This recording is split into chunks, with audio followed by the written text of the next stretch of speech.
Hi friends, எல்லாருக்குமே வணக்கம். இன்றைக்கி வந்துட்டு வெள்ளிக்கிழமை வந்து வழக்கமாக ஓம் சக்தி கோவிலுக்கு போவேன். அந்த மாதிரி போயிட்டு சூப்பராக குங்கும அர்ச்சனை அதையும் பண்ணிட்டேன். நான் வந்து அதுக்கு முன்னாடி வந்துட்டு வாடகை பத்திரத்தோட ஒப்பந்த பத்திரம் அதை வச்சும் சாமிக்கிட்ட கும்பிட்டுட்டேன். அதையும் போன ஷார்ட்ஸில் காமிச்சிருப்பேன். சாமி கும்பிட்டு முடிச்சதுக்கப்புறமா அங்கே உள்ள சமைப்பார் இல்லையா மாஸ்டர், அவர்கிட்ட அதாவது அன்னதானம் சாப்பிட்றதுக்கு முன்னாடி பார்த்தேன் எப்படி சமைக்கிறாங்கன்ட்டு. அவர்கிட்ட கேட்டு நான் எடுத்துக்கிட்டோமானா எடுத்துக்குமா அப்படின்னாங்க.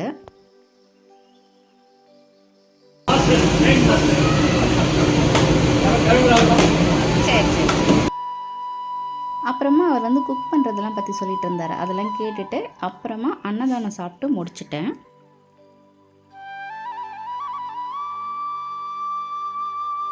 எந்த ஒரு உதவியும் யாரோட ஹெல்ப்புமே இல்லாமல் தனியாக பண்ணுறதுங்கிறது எனக்கு இது ரொம்ப ரொம்ப ரொம்ப ரொம்ப மகிழ்ச்சியான ஒரு விஷயமா இருக்குது. ஷீட்டு கடையாக இருந்தாலும் எனக்கு அவ்வளோ ஹாப்பி.